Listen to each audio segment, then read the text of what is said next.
Ramstein Air Force Base, Germany.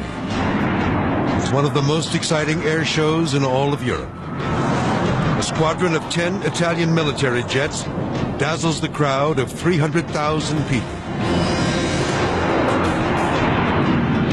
Preparing for the final routine of the day, the planes break off into two separate formations, with one jet flying solo. Pilots are attempting a maneuver called the piercing heart. The stunt calls for the planes to rocket toward each other at 350 miles per hour and crisscross only a few feet apart. But suddenly, disaster strikes.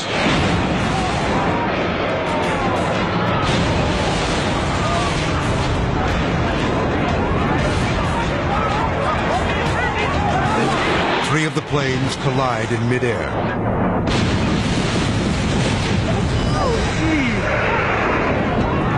Take another look at this horrifying moment. The plane that had been flying on its own clips another.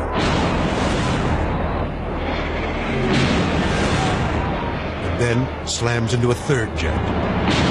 All three aircraft crash into the ground.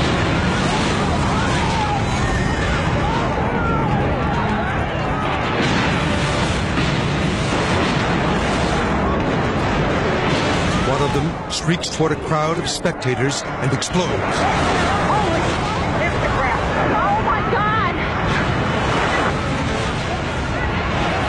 Firefighters race to put out the blaze that is raging on the tarmac. Innocent spectators are trapped in the inferno. Witnesses describe the scene as a war zone. There's a guy running towards us on fire. One guy told him to lay down and start patting out his back, and then he went down, and I grabbed a pair of blue jeans that were just laying on the ground, and I put out the flames in his head.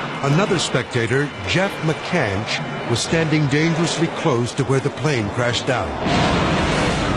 The impact of the planes felt just like a bomb had gone off right next to us, and it was blowing us backwards. It picked us up and threw us back approximately 30 feet backwards. When Jeff staggers to his feet, he realizes that his 2-year-old son, JJ, is missing. I realized in an instant that my son was still back there, and I didn't know exactly where he was. Suddenly, Jeff spots JJ surrounded by a wall of flames and runs into the fire to save him. As I ran in to pick him up, there was flames there, but I couldn't tell you if they were hot or not. All I did is I reached down and grabbed my son, and we beat feet out of there. Thankfully, Jeff manages to pull his son from the inferno. Even now, he is amazed that he was able to find the boy in the midst of the fiery chaos. To this day, I still have no idea how I located my son. It was like somebody upstairs was telling me exactly where he was and guided me straight to him. Jeff says that he and JJ seldom talk about the disaster. In spite of the tragic loss of life on this day, one father managed to save his son. Being able to save his life that day, I know exactly what it means to have a son and to be his father.